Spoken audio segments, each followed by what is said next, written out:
Opozita në parlament refuzon të votojë ndryshimet në reformën zgjedhore, pas pak do të ndiqnin në Ditari në orës 13 zhvillimet kryesore të ditës, të cilat vijnë kryesisht nga politika në vend.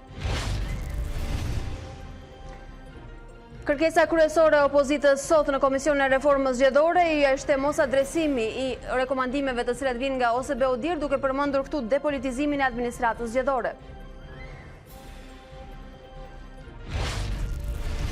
Në një intervistë për A2 CNN, ambasadori i BE-s Luigi Soreka dhe ai OSBE-s Bern Boshart vlerësuan nisjen e punës për reformën zgjedhore nga Partia Demokratike dhe aleatët e saj, ndërkohë dy ambasadorët apeluan për gjetjen e dakordësisë me mazhorancën.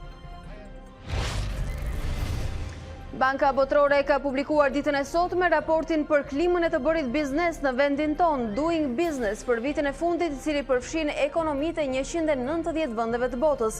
Në raportin e këtij viti, Shqipëria ka humbur 19 pozicione krahasuar me një vit më parë. Të nderuar shikues, ju përshëndes, por i kthehemi në këtë transmetim të drejtë për drejtë me Ditari në orës 13.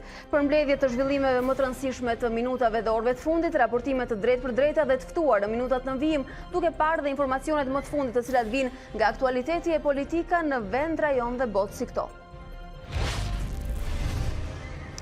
Më shumë vëmendje nga qeveria, me këtë moto protestojnë sot personat me aftësi të kufizuar në marshimin nga Parlamenti drejt kryeministrisë, ku kundërshtojnë ndryshimet në ligj për pagesat ndaj kësaj kategorie të shoqërisë. 39 viktimat e gjetura brenda kamionit frigoriferik në Essex të Britanisë së Madhe ishin shtetas kinez. Policia vazhdon të marrë në pyetje shoferin 25 vjeçar i arrestuar në ndyshimin për vrasje, bastisen disa banesa. Pasi shkarkoi Starovën nga Laçi dhe rrezikoi Memën te Tirana, Dritan Dini është larguar nga stoli i flamurtarit. Trajneri i ri pritet të emërohet ish-kapiteni Artan Sakaj, i cili 2 vite më parë ishte në luftë me klubin për pagat e prapambetura. Inter ringjallet përballë Dortmundit në Champions League. Martinez dhe Kandreva i dhuruan fitoren zikaltërve që rihapin llogaritë e kualifikimit në grup. Fitore dhe kryesim për Napoli, ndërkohë që triumfuan edhe Barcelona, Liverpool apo Chelsea.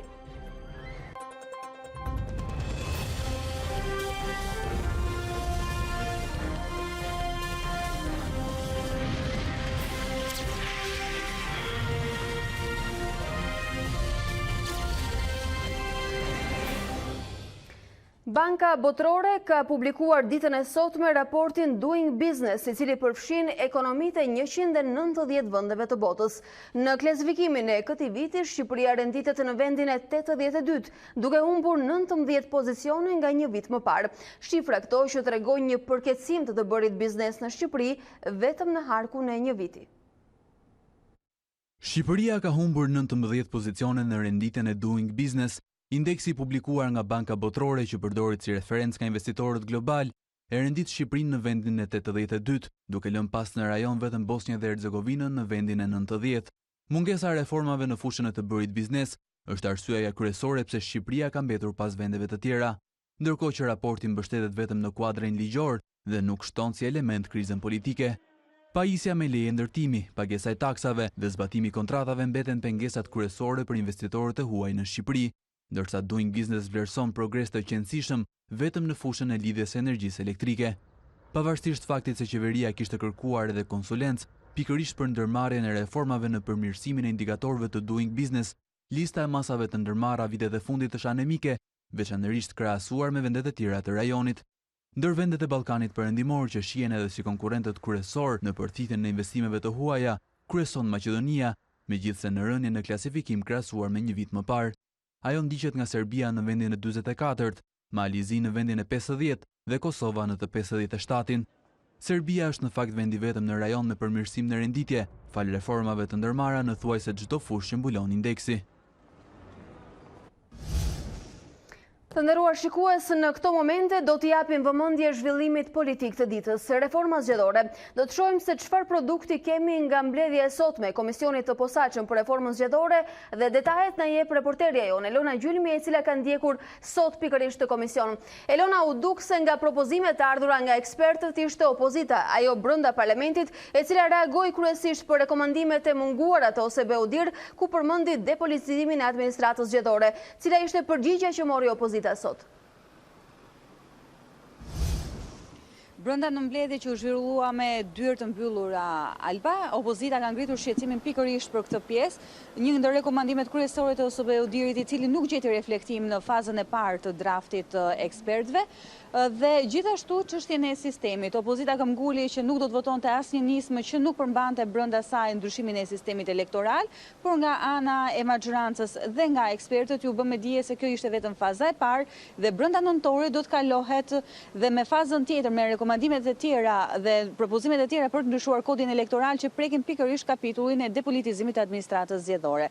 Ishte zoti Gjiknuri ai i cili në konferencën për shtyp mbas mbledhjes, e cila ishte parashikuar të zhvillohej me zonjën Hajdari, por për shkak të mbledhjes së grupit të saj u bë vetëm, sqaroi se do të kemi brenda dhjetorit një produkt final që mund të hidhet për votim në seancën e fundit të këtij sesioni, pra një produkt i cili përfshin dhe depolitizimin. Ndërsa për sa i përket sistemit elektoral, sipas zotit Gjiknuri, opozita do të sjellë rekomandimet e saj, do të përgatisë një draft të saj, i cili do të shërtohet në mbledhjet e komisionit e fundit do të zhvillohet javën e ardhshme. Unë ftoj të ndiqni atë që tha zoti Gjiknuri pak minuta më parë.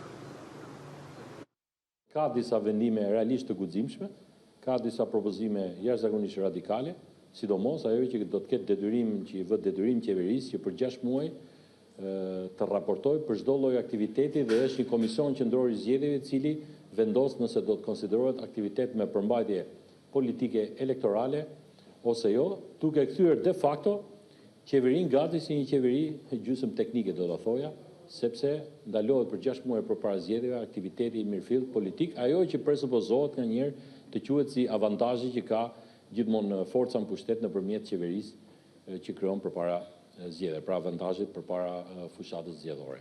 Unë jam i gëzuar që Partia Demokratike po e merr seriozisht çështjen e reformës zgjedhore, nga deklaratat që kanë bërë publike, ata kanë filluar të punojnë për të.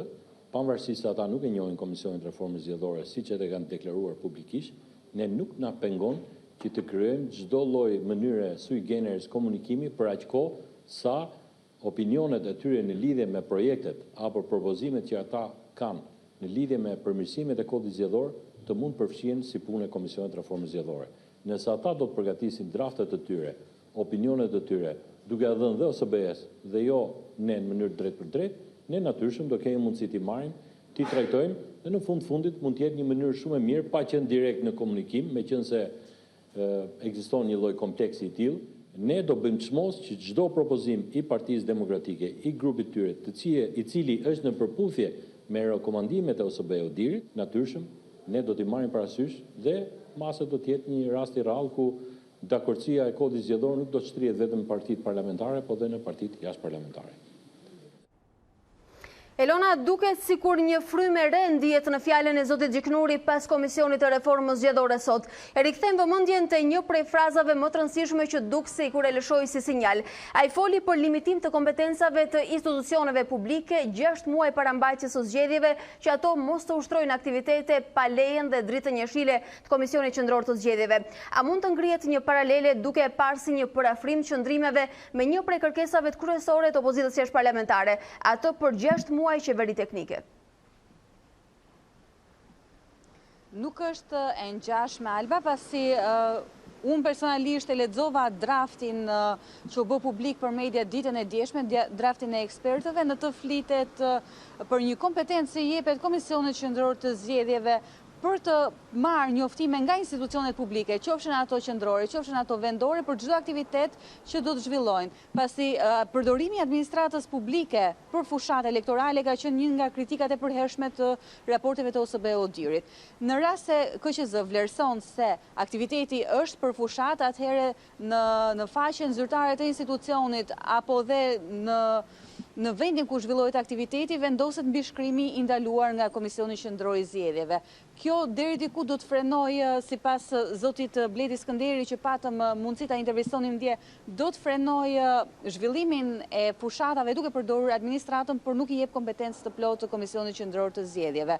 Pra është një masë e cunguar sipas zotit Skënderi. Megjithatë mbetet për tu parë se si do të zhvillohet, pasi siç patëm mundësi ta ndjekim zotin Gjiknuri, do të kemi dhe rekomandime të tjera, qoftë nga opozita jashtëparlamentare që do t'i përcjell nëpërmjet OSBE Dirit, apo dhe nga opozita brenda parlamentit. Pra, drafti që ekspertët kanë vendosur në tryezë dhe sipas asaj që u tha në mbledhjen me dyert të mbyllura ka në vetvete kleçka, por se sa do t'i kapin deputetët e opozitës së re mbetet për tu parë.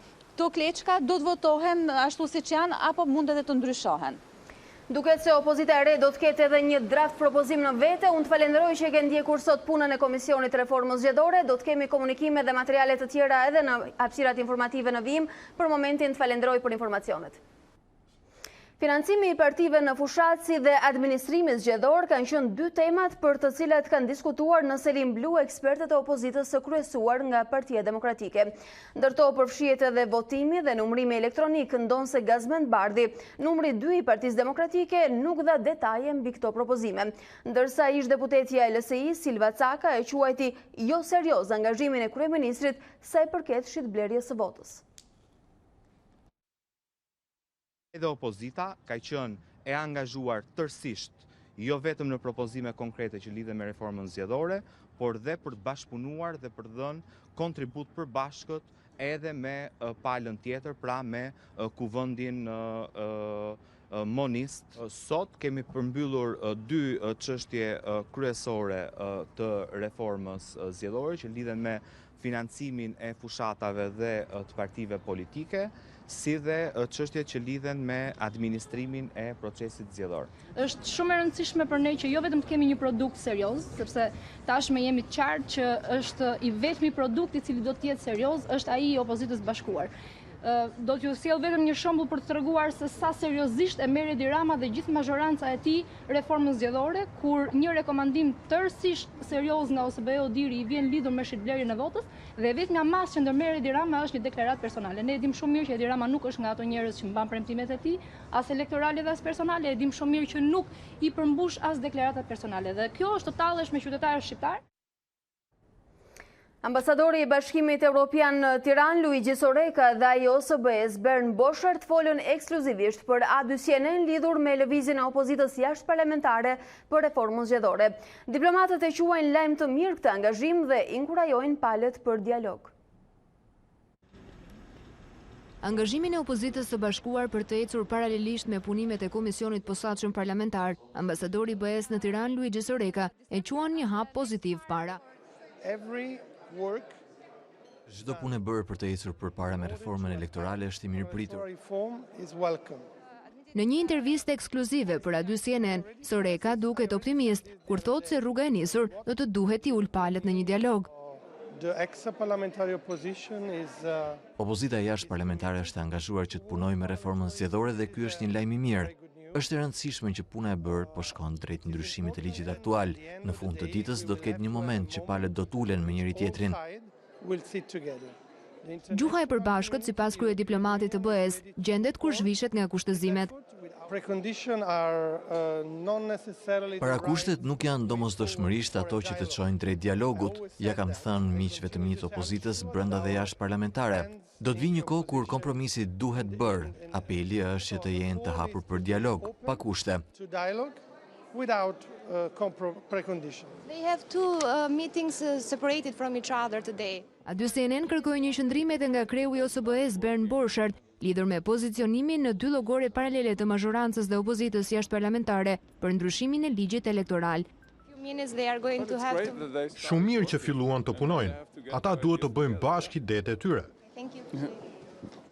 Bashkimi Evropian, por edhe Bundestagu Gjerman, ka kërkuar që brenda dhjetorit të miratohen rekomandimet e OSBE ODIR si kusht që rrjedh nga procesi hapjes së negociatave. Të nderuar shikues, jemi rikthyer në studion e Ditarit me deputetin e Partisë Socialiste, njëkohësisht dhe antar i Komisionit të Posaçëm për Reformën Zgjedhore, zoti Adnan Shameti, i cili tashmë ka mbërritur në studion ton. Zoti Shameti, mirë se erdhët. Keni prezentuar sot, në fakt ekspertët kanë sjellë draftamendimet kryesore për reformën zgjedhore dhe ndryshimet në kodin elektoral, megjithatë duket se kritikat e para, të cilat kanë ardhur nga vetë opozita e re në parlament, kanë qenë ato për mos adresimin e pikave bazike, të cilat vinë si rekomandime të OSBE-ODIR. Pse u vendos ti ishte e tillë? Lajmi i mirë për seancën e sotshme të komisionit të posaçëm për reformën zgjedhore është që kemi vijuar normalisht punën, sikurse e anoncuam edhe në mbledhjen e fundit të këtij komisioni.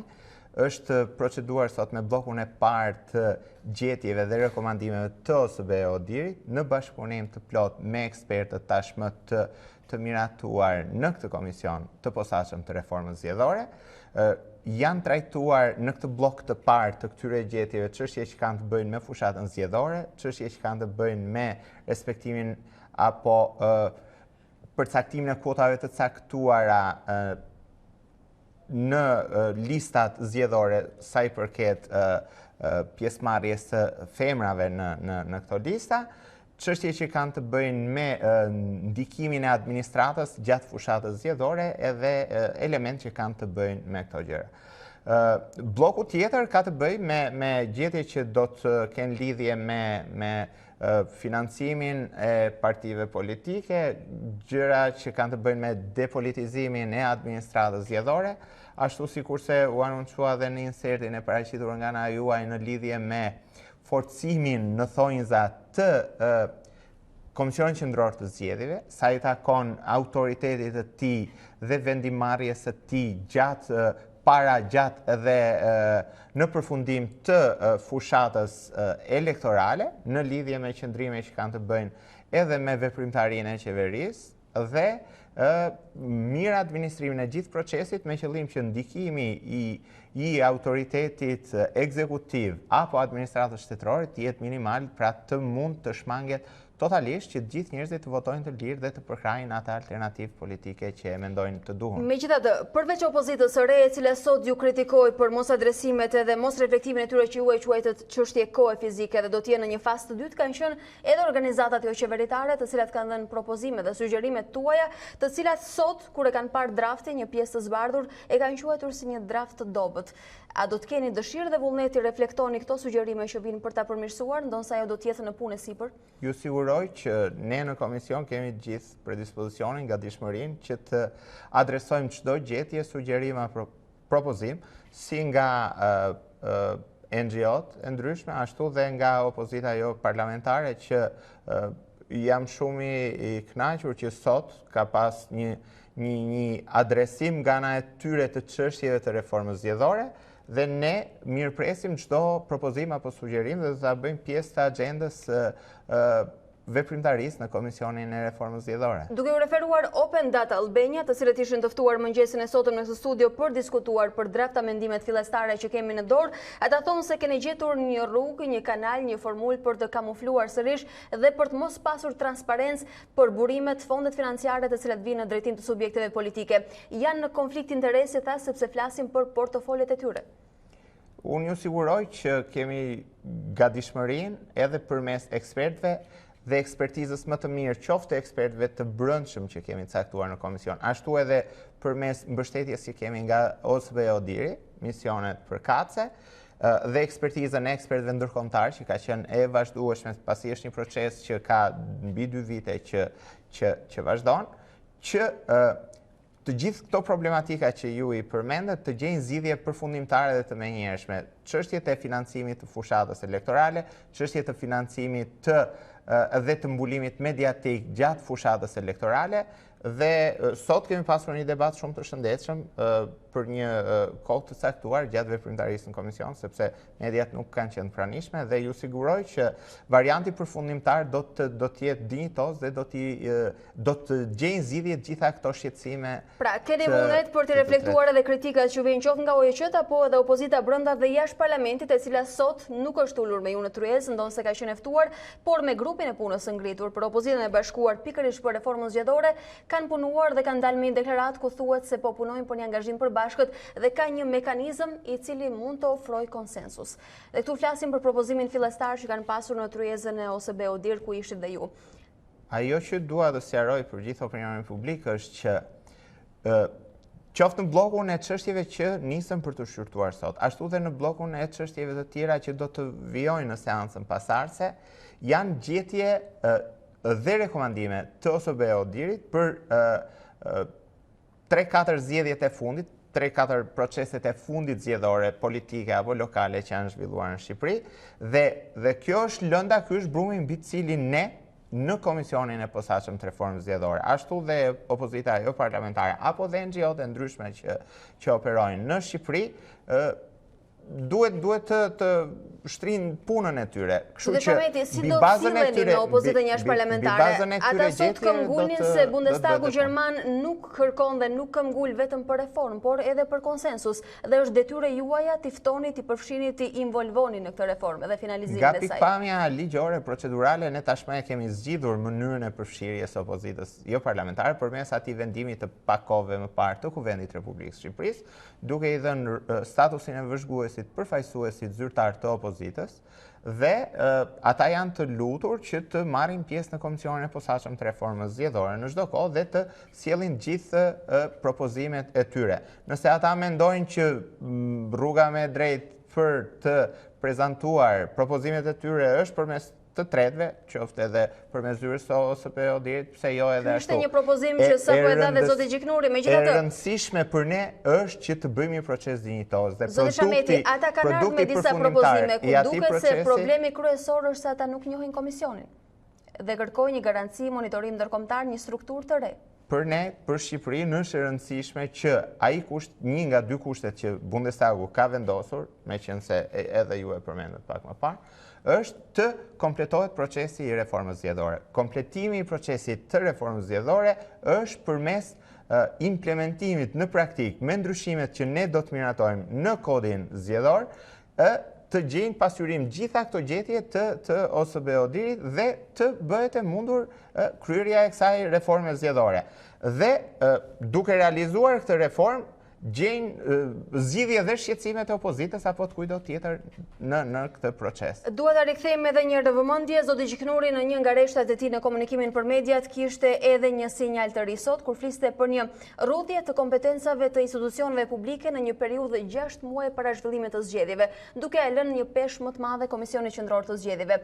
A ka kjo një lloj lidhshmërie ose është një tolerancë për një nga kushtet e opozitës sot jashtë parlamentit, e cila kërkonte garanci me një qeveri teknike me 6 muaj? Ne kemi dhënë shembullin ton që në zgjedhjet e vitit 2017, kur kryeministri Rama e ka deleguar gjithë pushtetin tek përfaqësuesit e opozitës përmes asaj qeverie teknike në thonjza, do thosha, kur ju la më shumë se gjysma e kabinetit, praktikisht drejtimi i kabinetit ju la përfaqësuesve të opozitës. Kështu që nuk shikoj asnjë gjë të jashtëzakonshme dhe anormale në këtë proces. Jo, mund të mos jetë jashtëzakonshme, megjithatë duket sikur i kthen institucionet në teknike dhe jep peshën kryesore Komisionit Qendror të Zgjedhjeve. Ajo që ka rëndësi në fund të ditës është që shqiptarët dhe Shqipëria të kenë një proces zgjedhor dinjitoz. Dhe kontinuiteti apo vazhdimësia e qeverisjes nuk është e cënuar dhe është e garantuar me gjithë këto amendamente apo ndryshime që presim të bëjmë ne në kodin zgjedhor. E rëndësishme është që në finale Shqipëria të jetë një proces zgjedhor dinjitoz të pakontestuar në asnjë pikë dhe presje nga asnjë prej subjekteve pjesëmarrëse. Pyetja është, vullneti është real dhe propozimet janë reale, sepse edhe Komisioni Qendror i Zgjedhjeve kompetencat e saj mbarvajtja e procesit zgjedhor është kontestuar shumë shpesh nga opozita jashtëparlamentare dhe kjo nuk duket si një garanci. Ndonse duket si qasje për t'u afruar me ta. Ju siguroj që ne kemi qenë serioz që në kryet herës, ju përmenda 2017 dhe në vijim, dhe të gjitha ato gjetje, ato problematika që po i shqyrtojmë në komision, po i diskutojmë me seriozitetin më të lartë dhe besoj që do bëjmë produktin më të mirë që shqiptarët presin. Urojmë të ketë produkt për shqiptarët, unë ju falenderoj që ishit sot këtu, zotë Shameti. Falenderit juve. Ndërkohë, organizatat jo qeveritare si Open Data Albania që sapo e përmendëm janë angazhuar për dhënë kontributin e tyre me sugjerime për hartimin e reformës zgjedhore, por sipas drejtuesës së kësaj organizate, Arenita Brahaj, draftamendimet që sot gjendën në tryezën e komisionit të posaçëm janë shumë të dobta dhe tentojnë kryesisht të kamuflojnë me një mekanizëm origjinën e financimeve për subjektet politike. Konflikt interesi bëjnë reformë palët duke thënë dhe duke vendosur për portofolet e tyre, tha Brahaj sot. E ndjekim. dua të them që drafti që ka sjell Partia Socialiste dje në kuvend dhe media ka pasyruar, sepse zyrtarisht unë nuk kam ndonjë draft zyrtar, është një draft i cili është shumë i dobët dhe mund të them që i hedh hi syve procesit. Pra, një reform formale, ku i ka mangësit kryesore me qënë se e quani një draft të dobët, ndonë se ende do tjetë në diskutime sipër dhe në përpunim? Par do lloj rregulli që të vendosim ne për financimin dhe kontrollin e financave të partive politike, pyetja është kush është institucioni që ka kompetencë të ndërhy në rast se shikon abuzime dhe problematika. Si e parashikojnë draft amendimet fillestare, këto që sapo kemi marrë në duar? Ata parashikojnë ato që është bërë modeli i rilindjes, që është një databazë ose një platformë me cilën e drejton KQZ-ja dhe palët ftohen të bëjnë denoncime për financimet e partive. Çfarë do të thotë? E pa mjaftuar. Çfarë rezultati kemi pasur me këto denoncime? Asgjë përveç se dikush mbledh një databazë. Shpeshherë këto databaza nuk janë fare publike, pra nuk ndikojnë as me presionin publik për të ndërprerë fenomenin.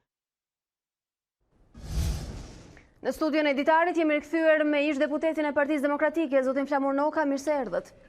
Zotin Noka, reforma zgjedhore mbetet kryefjala e ditës sot dhe zhvillimi kryesor politik. Partia Demokratike punoi veçma sot, kishte një mbledhje paralele me komisionin e posaçëm. Megjithatë, flisni për angazhim, flisni për vullnet, një mekanizëm për konsensus, por nuk ulën në tryezë dhe nuk keni sot propozime konkrete përveç se disa kushteve të mbivendosura që duket se e pengojnë rrugën e konsensusit. Opozita nuk ka penguar asnjëherë rrugën e konsensusit. Kush e pengon konsensusin dhe është kundër konsensusit, është kundër zgjidhjes së situatës, zgjidhjes së tingërshi, zgjidhjes së krizës, është Edi Rama dhe qeveria e lindjes. Sot po diskutojmë çështën e reformës zgjedhore, po praktikisht jo vetëm reforma zgjedhore, sot Shqipëria është totalisht e gjitha në krizë dhe kjo krizë i rëndon shumë shqiptarëve, sepse e kemi thënë edhe herë tjetër, është krizë shumë dimensionale. Deri sot kemi një shoqëri shqiptare tërësisht në depresion. Është shoqëri në depresion. Sot ke një qeveri e cila është e gjitha e dal jashtë kuadrit në cilën ajo është mandatuar ose pretendon të jetë mandatuar për të qeverisë shqiptare. Pra, situata është jashtëzakonisht e rëndë dhe jashtëzakonisht ka agravuar kohët e fundit. Po të marrim çështjen e reformës zgjedhore. Reforma zgjedhore është çështje vullnetesh politike. Ajo që konstatojmë ne është vullneti ynë politik është i plot për të zgjidhur një herë mirë çështjen Zotin Oka, njësoj sot dhe mazhoranca që ka vullnet të plot për ta finalizuar këtë reformë, madje ka kërkuar dhe prezencën tuaj njësoj si OSBE dhe Bundestagu Gjerman. Sa po tha dhe zoti Srameti në këtë studio, e keni rolin edhe karrigen e vëzhguesit, e keni të hapur, ftesa qëndron, nga ana tjetër tashmë duket se janë bërë edhe disa lëshime. Flitet për rrudhjen e kompetencave të administratës 6 muaj para zgjedhjeve dhe dhënien e fuqisë së Komisionit Qendror të Zgjedhjeve që duket se parafrohet me disa kërkesa tuaja.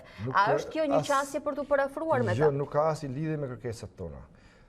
Ky komision që quhet i reformës zgjedhore për ne është nul, sepse nuk jemi gjysma e shqiptarëve, minimumi, po themu që ka produkti i zgjedhjeve të kaluara, ishte që gjysma e shqiptarëve votoi Partinë Demokratike të Elatit, gjysma presupozohet me gjithë blerjen e votave, me gjithë bandat, me gjithë morin mazhoranca. Pra, gjysma e shqiptarëve sot është më shumë se gjysma, sepse kemi edhe Lëvizjen Socialiste për integrim. Pra, shumica e shqiptarëve në komisionin e reformës zgjedhore nuk është e përfaqësuar. Dhe mundohen të hedhin hyrësive duke thënë, hajde si vëzhgues. Më shumë se gjysma e shqiptarëve duhet të jenë si vëzhgues, ndërsa një pakic duhet bëjë reformën zgjedhore si doj vetë. Kur je vëzhgues, nuk ke as i drejtë. Prandaj mos themi në pengesë. Ne kërkojmë duke mos qenë në këtë tryezë dhe duke përjashtuar ndoshta veten edhe nga produktiviteti edhe në këtë reformë zgjedhore që është e rëndësishme për shqiptarët. E thash, e kemi bërë qendrimin ton publik. Nuk e njohim këtë komision të reformës zgjedhore. Për ne ky është nul. Duhet vullnet politik nga të dy palët, edhe nga qeveria, edhe nga opozita. Opozita e ka shprehur vullnetin politik të formëzohet ndryshe.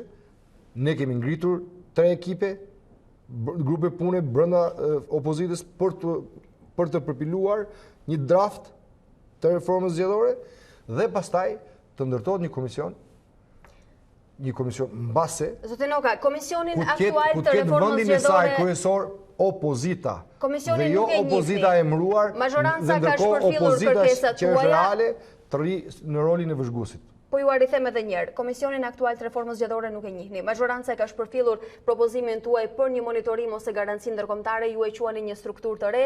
Nga ana tjetër, ndërkombëtarët ju thonë bëjeni vetë, është e rëndësishme, madje është e domosdoshme. Çfarë do të bëni në këto kushte? Ne do të vazhdojmë betejën tonë.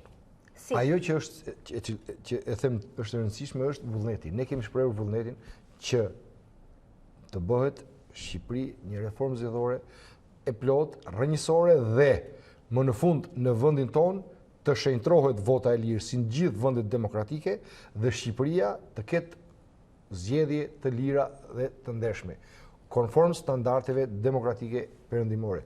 Kjo është kauza për cilën ne sot jemi këtu. A ka vullnet nga ana e qeverisë? Nuk ka. Edi Rama, majoranca kërkojnë të zvarrisin fatin e shqiptarëve, të marrin zvarr fatin e shqiptarëve sepse i ka marrë peng për kaq kohësh dhe vazhdojnë me shpresojnë se do ta marrin peng, do ta mbajnë peng edhe më gjatë. T'jeni të sigurt që opozita do të marrë masë të saj. Ne jemi të pandyshueshëm në qëndrimin tonë, pavarësisht punës që bëjmë për çështjet e reformës zgjedhore, si opozit, në qëndrimin që kjo qeveri nuk ka legitimitet, Edi Rama duhet largohet, duhet i hapet rruga një qeveri teknike e cila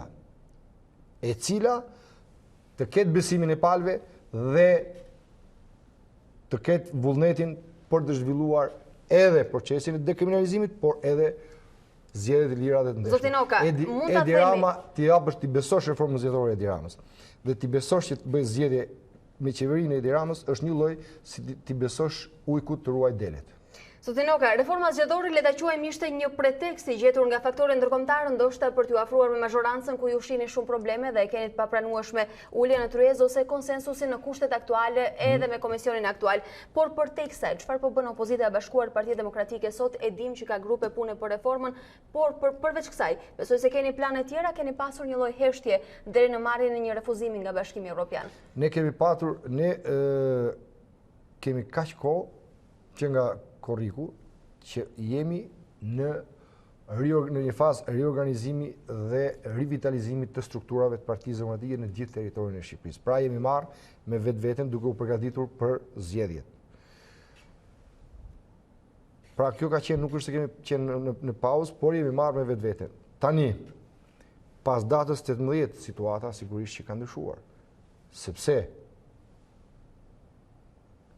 u refuzua Shqipëria. Dhe për fajt të Shqipërisë, për fajt të kësaj qeverie, u refuzua dhe Maqedonia. Pasi siç dihet, Maqedonisë nuk ju vu asnjë kusht dhe Maqedonia e Veriut nuk kishte asnjë problem me BE-n. E tha edhe vetë presidenti Macron që nuk mund t'ja jepnin Maqedonisë sepse do kishim halli se do ndodhin trazia dhe probleme në Shqipëri. Pra Maqedonia e Veriut u dogj prej nesh, prej Edi Ramës dhe prej kësaj qeverie. Ndaj Edi Rama ka detyrë parsore dhe primare të zbatoj 9 pikat, 9 kushtet që Bundestagu i ka vendosur. Pa ato, Shqipëria bën vetëm mrapa dhe nuk mund bëj përpara. A ka ndërmend? Dhe kush do të jetë roli dhe pozicionimi juaj në këtë kohë? Ja ju a them. A ka ndërmend Edi Rama të zbatoj në një nga ata kushte? Absolutisht nuk shohim të vullnet ne. Pse? Një nga kushtet është reforma zgjedhore. Dhe fakti që reformën zgjedhore po mundohet ta bëj ashtu si ai don ta bëj, tregon që nuk ka vullnet për zbatimin e këtyre kushteve. Fakti që nga qershori i vitit 2018, kur ministrat e jashtëm të Bashkimit Evropian përcaktuan 13 kushte dhe deri në tetorin e vitit 2019, asnjë nga ato 13 kushte nuk është realizuar, se kushti pika e parë, kushti i parë ka qenë, por mbani mend nga ministrat e Bashkimit Evropian, ishte luftë kundër korrupsionit në Shqipëri. Në 6 vjet, a mund të më thotë dikush sa të korruptuar kanë shkuar para drejtësisë nga kjo qeveri? Në çfarë lloj niveli po flasim? Jo, nuk po diskutojmë vetëm nivelet të larta. Pra, në qeverinë më të korruptuar, në historinë e Shqipërisë, më të korruptuar në Europës, nuk ke asnjë të dënuar për korrupsion. Pra, ky është mungesë vullneti nga ana e qeverisë. Nuk ka zbatuar asnjë nga të kushtet, nuk do të zbatojë asnjëra. Largimi i Edi Ramës i hap rrugë dhe i hap dritën jeshile që Shqipëria të vazhdojë rrugtimin e saj drejt Europës. Dua ta kthej vëmendjen te Partia Demokratike, më thatë si jemi marrë me vete në këtë kohë, jo se kemi pauzuar. Kemi parë edhe një video të publikuar nga zoti Basha, ku dukej si klim fushate, fliste për potencialet jashtëzakonshme të cilat sipas tij duhen vënë jetë. Një premtim? Mesazhi i asaj video është shumë i qartë. Ne jetojmë në një vend të mrekullueshëm, me njerëz të mrekullueshëm, me resurse të pafundme, me bukuri të pafundme. Duhet vullnet politik që ky vend të qeveriset siç meritojnë shqiptarët, që ky vend të shfrytëzojë gjitha resurset dhe jo të braktiset nga shqiptarët, jo të ketë një qeveri që t'i përzorë shqiptarët, po të ketë një qeveri që të punojë me ta, që t'i kthejë edhe ata shqiptarët të cilët kanë ikur të kthehen në Shqipëri, ta gjejnë vendin e vet të tillë që të jetë atraktiv për ta, se sot Shqipëria është bërë tokë djerë, tokë skëterë për shqiptarët. Sot shqiptarët ikin, pse? Sepse ka një keq qeverisje në mënyrë më të frikshme të mundshme. Sot shqiptarët kanë nevojë për një qeveri e cila nuk i vjedh, por i qeveris, ndryshe nga rilindja, që i ka vjedhur dhe asnjëherë si ka qeveris. Sot shqiptarët kanë nevojë që një qeveri që të mbledh taksat, por t'i shpërndajë ata të gjithë në të mira materiale për shqiptarët, dhe jo një qeveri që mbledh taksat gjithë shqiptarëve dhe i shpërndan në 10 duar, qeveritar Partia dhe oligarkë. Demokratike po përgatitet biko objektive. Zoti Basha, në cilësinë e kryetarit të opozitës sot dhe të kryeministrit nesër, po ju thotë shqiptarëve që ky vend ka nevojë për një ndryshim. Ky vend kaq i bukur, me këta njerëz mrekullueshëm dhe me kaq resurse, nuk lihet në dorë të batakçive, sepse shikoni ku ka ta ndis dhe po të vazhdojë edhe pak, do të jetë katandisje edhe më e keqe. Zoti Noka, kam dhe një pyetje të fundit. Aksioni në rrugë dhe protestat i keni përjashtuar nga agenda aktualisht dhe a keni dakordsinë e gjithë aleatëve? Asgjë nuk është përjashtuar. Gjithçka, siç e thash, ka qenë zhvillim, ne kemi qenë në zhvillime të brendshme. Pra, organizim të partisë, rivitalizim, rifreskim strukturave, ky ka qenë. Dhe kemi pritur datën 18 tetorit për çështjen e negociatave. Tashmë ne do të vendosim hapa të mëtejshëm, por jemi në akord të plot me të gjithë aleatët, jemi në mirëkuptim absolut me njëri tjetrin, më solid se kur. Le themi se jeni në kristalizim agende për në vim. Sigurisht. Unë ju falenderoj që ishit sot këtu. Faleminderit ju.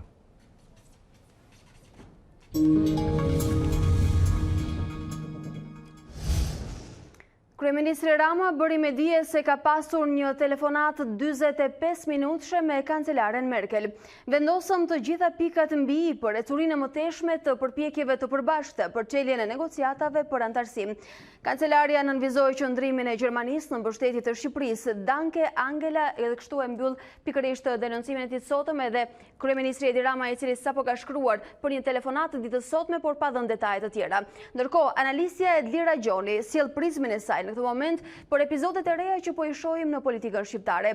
Dera e mbyllur e Bashkimit Evropian, inkurajimi për vazhdimin e punës, ecuria e reformave dhe përqasjet kontradiktore të palëve politike, ku ende nuk shohim një reflektim. Një refuzim si shuplak për Shqipërinë nga Unioni dhe një danke Angela që vjen sot nga kryeministri për kancelaren gjermane. Edira, mirë se vjen. Përshëndetje Alba. A ka vend për falenderime apo është koha për refleksione dhe punë kryesisht për reformat për cilat na është tërhequr veshi kaq shumë? Në fakt edhe pse thuhet sikur reformat janë bërë të gjitha, unë do të thoja sikur t'i marrim të gjitha nga 1/9 dhe të shtojmë të 10-ën që na shtoi Franca, unë besoj që nuk është bërë absolutisht asgjë. Nuk është hapur, jo më të pretendojmë që janë mbyllur, aq më tepër në kohët e sotme kur të gjithë jemi shumë të thjeshtë, kemi të hapur teknologjinë, celularet, video mesazhe, dhe të shikojmë se cilat janë këto 9 apo 10 kushte që në fakt nuk janë hapur, jo më me paturpësi më të madhe të pretendosh që janë kryer detyrat e shtëpisë. Tani ky mesazh i sotëm i zotit Rama që kanë vënë pikat mbi nga zonja Merkel, unë do doja ta shikoja vetëm si një gjë pozitive të shqyqyr që vjen ky mesazh. Po ajo që më mungon në këtë tekst është cilat janë këto pika mbi. A ka thënë Merkel që ne do të vazhdojmë edhe më tej, pra do të kemi rishikim të hapjes të negociatave në mars apo në qershor, sepse shikoni pak, kur tha Macron jo në datën 18 tetor, ishte një jo ndryshe nga herët e para, sepse gjithmonë na është thënë një jo e shtyr, kurse këtë radhë na është thënë një jo me rishikim të strategjisë së zgjerimit, që do të thotë jemi më keq se ç'kemi qenë më përpara. Tani na vjen sot një mesazh i Ramës që thotë që pas ka folur me kancelaren, unë dua të di se çfarë është thënë, se të vësh pika mbi nuk do të thotë asgjë. Mund të jenë pika mbi për Ramën, po a janë pika mbi këto për shqiptarët, unë nuk e di. Kur të na sqaroj kryeministri se çfarë është biseduar në këtë telefonat 45 minutëshe, mbase do të ishte shumë herë më mirë edhe për ne ta kuptonim. A është një mbështetje e re nga Gjermania, a është duke u thënë që do rifillojnë bisedimet, a kemi ne një dritë jeshile atë verdh portokalli të kuqe, çfarë do të thotë gjitha kjo situatë për Shqipërinë? Jemi për momentin besoj në një situatë jo informuese. Prandaj edhe ne e quajtëm këtë deklaratë të sotme të kryeministrit pa shumë detaje dhe vum theksin të Danke Angela me sa duket ka një motivacion për ta falenderuar kancelaren gjermane. Megjithatë duhet sjell në vëmendje ka qenë pikërisht ministrja finlandeze për çështjet europiane, e cila mungesën e unanimitetit brenda Bashkimit Evropian e quan si një rrezik për të zbehur influencën e BE-s në rajonin e Ballkanit. Madje edhe komisioneri në ikje, zoti Johannes Hahn, thoshte se Shqipëria ka bërë reforma serioze. Megjithatë produkti që ne shohim dhe vendimi që kemi është negativ. Atëre, në qësë do të kthehemi edhe një herë pikat mbi si shot kryeministri, 3 janë gjërat kryesore në ato 9 kushte. Funksionim gjykatë kushtetuese, funksionim gjykatë e lartë SPAK. Asnjëra nga këto nuk është funksionim cilat janë hapat e mëdha që ka bërë Shqipëria. Që ty të hapet dera, që finlandezja ta ketë me gjithmonë atë që thotë që Johannes Hahn ta mbështesi deklaratën e tij për Shqipërisë, do duhet që minimumi këto 3 kushte primare të ishin në tavolinë të bërë ajo rrugës për t'u bërë. Sepse të jesh rrugës, të jetë bëra dy gjëra komplet të ndryshme. Prandaj ka ardhur ky refuzim. Dhe e di pse nuk blihet më kjo ideja e europianëve të flasin mbasi është mbyllur dera. Ata kanë qenë aty brenda dhe kanë pasur të gjitha mundësitë që të shqyrtojnë këto mes tyre, ndërkohë që ka qenë duke u dhënë vendimi. Dhe jo mbasi është vënë vendimi të dalin të na shprehen neve të pakënaqur. Është edhe një lojë me dy standarde e Bashkimit Evropian, është edhe janë duke luajtur lojën e zakonshme, njëri polici mirë, tjetri është polici keq. E vërteta është kjo që është, ne është mbyllur dera në fytyrë në Bashkimin Evropian dhe nuk kemi një datë të re për të thënë do të negociohet edhe një herë apo jo. A kemi një ardhmë në Bashkimin Evropian apo është kjo më zbehur se kur më përpara? Nuk janë këto shenja pesimizmi, janë vetëm që ta shikosh të vërtetë në sy, nga të dyja krahët, edhe nga Shqipëria, edhe nga Bashkimi Evropian. Kështu që ajo deklarata edhe e zonjës finlandeze më duket më tepër si një deklaratë ngushëlluese që ne të mos mërzitemi edhe më tepër kur në 2019 në vend që ne të ishim më afër Bashkimit Evropian, krejt papritur gjendemi totalisht anash. Mos harroni që Macroni është gjithashtu me largimin e Merkelit është duke në lojën e tij për të konsoliduar si figura e re prezantuese dhe më e fuqishme e Bashkimit Evropian dhe nuk e kemi punë të mirë me të. Për të zbritur nga strategjitë e strukturave ndërkombëtare në realitetin politik në vend dhe zhvillimin e ditës, është reforma zgjedhore. U përfol në fakt zonja Gjoni si një reformë për t'i përafruar palët, por tryeza e reformës zgjedhore sot i gjeti majorancën dhe opozitën jashtëparlamentare të fragmentarizuar sërish madje edhe në proces pune, po punonin daras për të njëjtin produkt. Po dëmtojnë ndërgjegjshëm apo ka një reformim të mundshëm i cili ndoshta do të pranojë kontributin e të dyja? Ja pra edhe një kusht tjetër i vendosur nga Bashkimi Evropian që është pikërisht reforma zgjedhore dhe palët që në letër ose në ekran shfaqen sikur janë aq të dyja, aq të gatshme, të dëshiruara për ta bërë këtë reformë zgjedhore, kur vjen puna që të ulen të dyja përballë njëra tjetrës, se pam sot që salla e reformës ishte pothuajse bosh. Çfarë do thotë kjo? Që serioziteti për këtë reformë nuk ngelet asgjë tjetër përveç një retorikë politike dhe duan t'i thonë publikut më tepër se sa njëri tjetrit që shikoj jemi duke u përpjekur.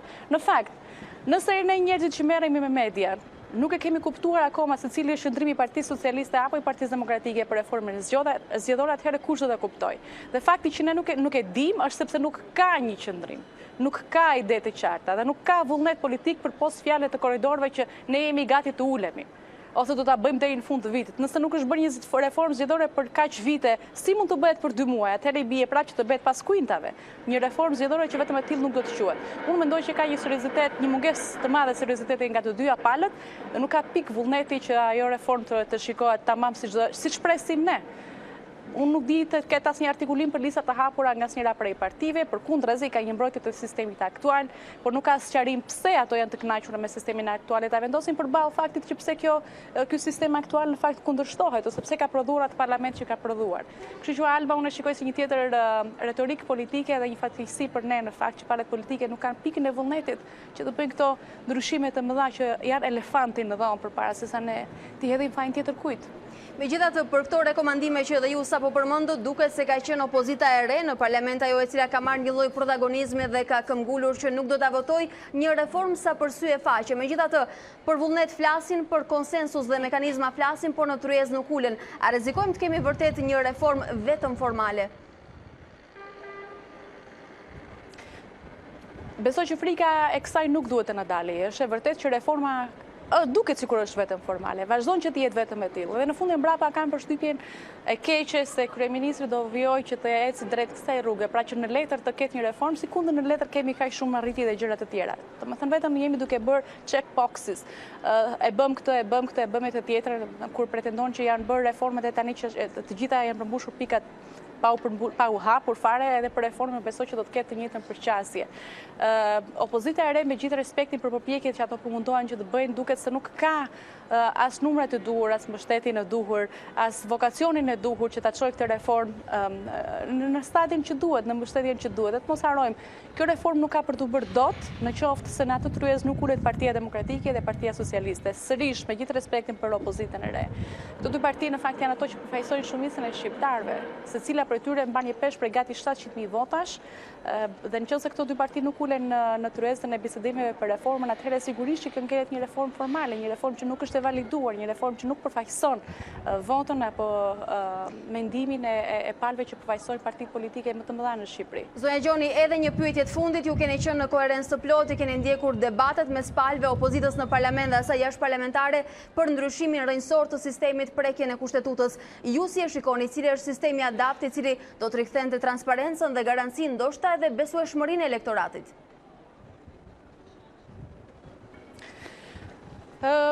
Besoj që do të ishte marrja e përgjegjësive reale dhe një procesi totalisht transparent që nga telefonatat që palët bëjnë mes palëve, nëse janë duke i bërë deri tek korrespondenca zyrtare që ato kanë filluar të shkëmbejnë, kur të fillojnë të shkëmbejnë. Kur i intereson palëve, të mos harrojmë Alba që ne kemi parë dhe letra që kryeministri i shkruante kryetarit të opozitës dhe përgjigjet që merrte. Domethënë bëheshin, ishte për show publik sigurisht, por ne dimë që transparenca në ato momente ekzistonte për të shërbyer një propagandë. E njëjta formë sikur të përdoren pak ligjërisht, me një transparencë, me një dëshirë po aq të madhe për të nisur hapa që publiku duhet i di hapa, jo publiku, por të paktën të parë duhet i di media, që përmes medias të mësojë dhe publiku. Nëse nuk arrin palët në këtë fazë, që të mos të kenë frikë, të jenë të hapura, dhe ta bëjnë procesin totalisht të hapur, për çdo lëvizje, jo vetëm për reformën e zgjedhore, për ndryshimet kushtetuese, për hapat që po bëhen për ndërtimin e SPAK-ut, për ndërhyrjet që po bëhen për gjykatën kushtetuese dhe për gjykatën e lartë. Ka shumë gjëra që bëhen pas skenave. Kjo do të thotë që nuk është marrë seriozisht as nga qeveria, jo se jo, po as nga opozita. Përderisa nuk artikulohen qëndrime të qarta dhe qëndrime të palëkundura të opozitës, që o do të bëhet kështu. Ose nuk ulemi në tryezë, po të paktën të kenë një mendim që i shërben kaosës, atëherë unë besoj që kjo do të vonohet edhe më tepër dhe kur të vi qershori, nëse kemi fatin e mirë që të rihapet edhe një herë çështja e negociatave, ne prapë do të ngelemi në klasë sepse nuk ka seriozitet nga asnjëra prej palëve që gjërat të bëhen jo për të bërë se na kërkojnë ndërkombëtarët, por për të bërë sepse kështu i intereson dhe është më mirë për Shqipërinë. Zonja Gjoni, unë ju falenderoj edhe një herë që edhe sot si gjithmonë u treguat e hapur në analizën që dhat për ekranin e A2CNN. Bashkë me Ruta Kofshim këtu ndajemi duke ju falenderuar. Ndërkohë, Parlamenti Evropian miraton rezolutën mos hapja negociatave me Shqipërinë ishte gabim strategjik. Është ky lajmi i fundit në faqen e A2CNN. Në rezolutën e sapo miratuar theksohet se ishte gabim mos hapja negociatave me Shqipërinë dhe Maqedoninë e Veriut. Në rezolut thuhet gjithashtu se të dy shtetet i kishin plotësuar kërkesat për të nisur bisedimet. Rezoluta u miratua me një shumicë dërmuese votash pro 412, ndërsa 136 ishin kundër dhe 30 eurodeputet abstenuan. Parlamenti shprehu zhgënjimin e thellë për dështimin e liderëve të Bashkimit Evropian për të rënë dakord në samitin e 17 dhe 18 tetorit. Nga ana tjetër, nuk ka sinjale të reja se përket vetos së Francës që çoi në shtyrjen e çeljes së negociatave për Shqipërinë dhe Maqedoninë e Veriut. Deklarata vjen nga ambasadorja franceze në Tiranë, Christine Vassake, e cila konfirmon gjithashtu një takim mes presidentit Macron dhe kryeministrit Rama në Tiranë së shpejti. Marcela Carpanto from A2CNN. I want to ask you if we have any new signal from Paris about the negotiation with Albania. Non, puisque le Conseil européen... Jo sepse Këshilli Evropian ka marrë vendimin e tij, një vendim mbi dëshirën për zgjerimin e Bashkimit Evropian. Për Shqipërinë dhe Maqedoninë e Veriut konsiston në shtyrjen e një vendimarrjeje në një kohë të mëvonshme, në samitin e Zagrebit. Gjithashtu, për herë të parë Kroacia, vendi i fundit që u bashkua Unionit Evropian, do të ketë presidencën e tij, kështu që merrni pjesë nëse dëshironi. Comme vous le savez, le Premier ministre... Si që e dini, kryeministri, zoti Rama, e njeh mirë presidentin e Republikës dhe presidenti Macron e njeh zotin Rama. Ata shkëmbehen rregullisht, por i takon presidentit të Republikës të vendosë kur do të vijë në Shqipëri. Por ai ka thënë shpesh që do të vijë dhe do të vijë. Nuk mund t'ju them se kur, pasi nuk e dim ende. Zoti Rama ka qenë në Francë në vizita zyrtare dhe tani bëjmë fjalë për një vizitë të presidentit Macron në Shqipëri, por do të vijë. On verra quand. Voilà. Je vous remercie. Je vous en prie. Shqipëria ka bërë reforma të pashembullta kundër korrupsionit, raporton Matthew Palmer, i ngarkuari i presidentit Trump për Ballkanin. Para Komitetit për Punët e Jashtme në Senatin Amerikan, Palmer vlerësoi veçanërisht reformën në drejtësi. Aleati ynë i NATO-s ka zbatuar reforma gjyqësore të pashembullta për të shkatruar korrupsionin. Reformat kërkuan verifikimin e të gjithë 800 gjyqtarëve dhe prokurorëve për pasurinë e pajustifikueshme, lidhjet me krimin organizuar dhe kompetencën e tyre. Shqipëria gjithashtu themeloi 2 organe të reja të mbikëqyrjes gjyqësore, Këshillin e Lartë Gjyqësor dhe Këshillin e Lartë të Prokurorisë. Vendi tashmë është në prag të krijimit të një zyre të re të pavarur të Prokurorisë Antikorrupsion dhe Gjykatës, SPAK dhe Byros Kombëtare të Hetimit, struktura të cilat do të hetojnë zyrtarët e lartë. Në raportimin e tij, Palmer gjithashtu përmendi edhe rastet e arrestimeve dhe dënimet për Kelmen Balilin dhe Emiliano Shullazin. Sa i përket vendimit të BE-s për të mos çelur negociatat për Shqipërinë dhe Maqedoninë e Veriut, Palmer deklaroi se kjo vendimarrje e Unionit ndikon edhe në marrëdhëniet Kosovë-Serbi, duke dërguar mesazhe të gabuara te Prishtina zyrtare dhe Beogradi.